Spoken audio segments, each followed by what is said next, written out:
Meus irmãos, a paz do Senhor, aqui estamos para fazer a nossa leitura diária de segunda-feira, dia 29 de maio de 2023, com base na lição 10 do nosso segundo trimestre, que tem por título a parábola do trabalhador na vinha.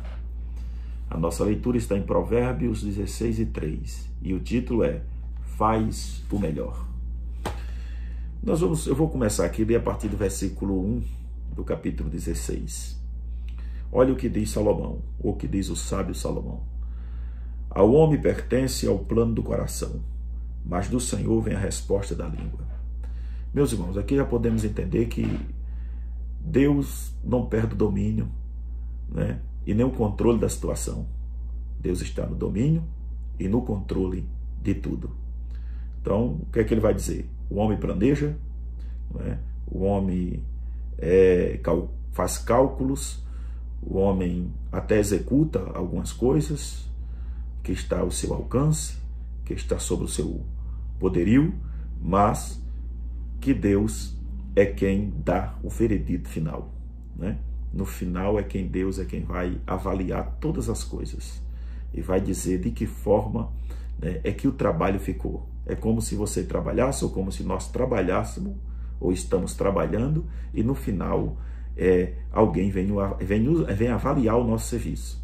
Então, no final de tudo, quando terminarmos todo o trabalho, Deus vai avaliar todo o serviço em que fizemos, né? Então, observe, se Deus está no domínio, se Deus está no controle, às vezes pode haver um questionamento na mente das pessoas. Então, por que tanta maldade?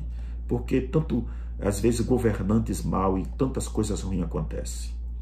Deixa eu dizer para você, Deus, diante de tudo isso aí, Deus não perde. O certo é que Deus não perde o domínio e não o controle. Deus está no controle de tudo. Agora, tudo que Deus fez tem um propósito. É o que está escrito aqui no versículo 4. Ele diz assim, o Senhor fez tudo com um propósito, até o ímpio para o dia do castigo. Tá vendo? Então, o que é que eu falei aqui? Que no final, Deus vai avaliar o nosso serviço, né? O homem está aí, tem livre-arbítrio, ele tem direito de fazer as suas escolhas, tem poder de tomar decisão. Agora, a sua decisão, a decisão que o homem tomar, vai dizer qual é o seu fim, né? Vai dizer qual é o seu fim, vai lhe predestinar a um futuro, ou a um futuro de paz, ou a um futuro de angústia. É isso. A decisão do homem, a escolha do homem, vai predestinar ele a isto. Então, em Gálatas, para nós basear aqui no que estamos falando, Gálatas, capítulo de número 6, o capítulo 6 da carta do apóstolo Paulo aos irmãos da Galácia, ele vai dizer o seguinte, olha só, versículo 7, o apóstolo Paulo vai dizer o seguinte, não se deixe enganar. Então, uma coisa que o homem precisa ser inteligente, não se engane, né? Por quê? Não se engane. De Deus não se zomba, ou de Deus ninguém zomba. Então, engana-se quem pensa quem zomba de Deus. Então, de Deus ninguém zomba, pois o que o homem semear, isso também colherá. Então, tudo que o homem plantar, ele vai colher. Não pense que se plantar uma semente ruim, que vai colher coisa boa. Oséias, ele vai dizer o seguinte, que quem planta vento, colhe tormenta. Em outra linguagem, quer dizer que quem planta vento, colhe tempestade. Isso é muito sério. Versículo 8, para complementar o que estamos dizendo, o apóstolo Paulo continua, segue dizendo o seguinte, quem semeia para a sua carne, da carne colherá destruição. Então, quem está aqui nesta terra, só olhando para as coisas daqui, pensando só nas coisas daqui, né? Só trabalhando para as coisas materiais e pensando só nas carnais, é para isso que o seu futuro vai resultar, como ele diz aqui, em destruição. Em outras palavras, em corrupção. Então, observe que ele continua dizendo o seguinte, mas quem semeia para o Espírito, do Espírito colherá vida eterna. Então, a escolha é nossa, a decisão é nossa. Jesus disse que há dois caminhos, um apertado, né? Há um caminho, podemos dizer, espaçoso, uma porta larga que conduz muita gente. Mas esse caminho, ele disse, é caminho da perdição. Mas ele disse que é um caminho estreito, uma porta apertada, e esse conduz à salvação. E Jesus deixou muito claro, ele disse assim, poucos vão encontrar este caminho, ou vão adentrar por este caminho. Vamos continuar, versículo 2. O sábio Salomão continua dizendo, todos os caminhos do homem lhe parece puro, mas o Senhor avalia o espírito. Então, diante, às vezes, do que o homem está praticando, fazendo, pode parecer legal. Diante dos seus pensamentos, pode lhe parecer que está bem. Mas ele disse, Deus é quem avalia. Deus é quem nos avaliará. Então, o que eu falei para os irmãos, alguém está avaliando nossas obras. Naquele grande dia, ou no final de tudo, alguém vai avaliar.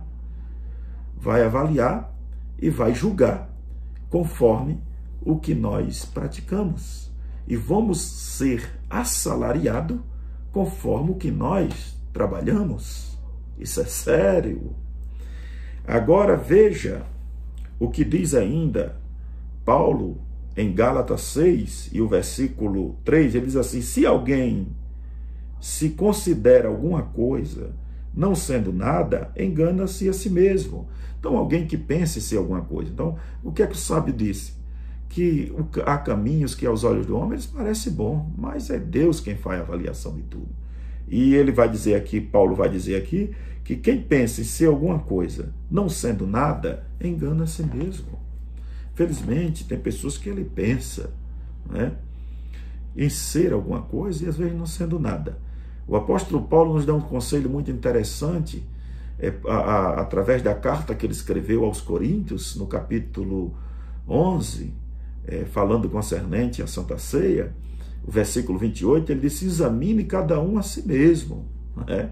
Se nós fazermos uma autoavaliação ou um autoexame de nós mesmos, nós vamos preocupar menos com os demais ou com as coisas que estão à nossa volta e vamos, quer dizer, nos preocupar com a nossa vida espiritual e saber como ela está diante de Deus.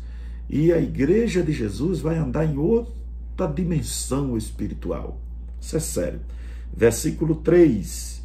Consagra ao Senhor tudo o que você faz e os seus planos serão bem-sucedidos.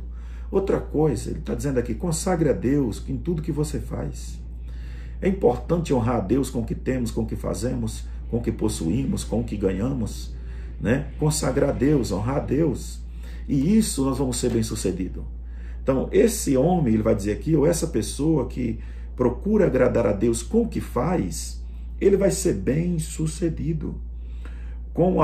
Aí o versículo 6 ele vai dizer assim, ó, com amor e fidelidade se faz expiação pelo pecado.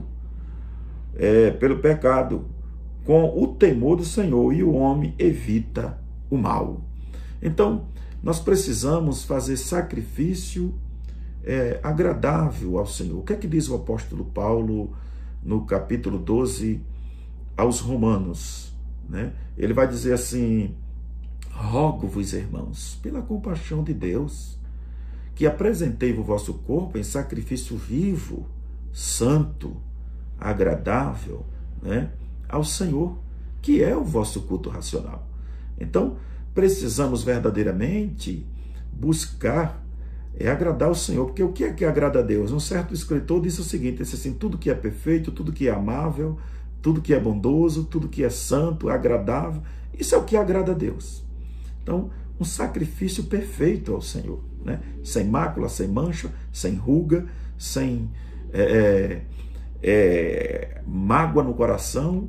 Então, isso é um sacrifício, uma mente purificada, né, das má consciência, e isso agrada a Deus.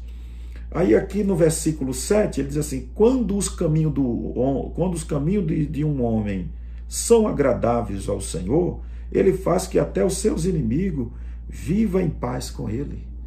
Então, quando o homem procura agradar a Deus, ele será bem-sucedido, como diz aqui no versículo 3, os seus planos serão bem-sucedidos e procura agradar a Deus, até os seus inimigos vai ter paz com ele. Por quê? Nós somos servos de Deus, promovedor da paz. E aonde nós passamos, a paz precisa ser promovida. E até aqueles que pensavam ao contrário de nós, procura ter paz conosco. Amém? Eu quero parar por aqui para o vídeo não ficar muito longo. Que Deus continue nos abençoando. Que Deus continue com as suas mãos estendidas sobre as nossas vidas. Rogando sempre por entendimento e sabedoria do alto. E que a graça de Deus esteja sempre sobre nós. Que Deus os abençoe.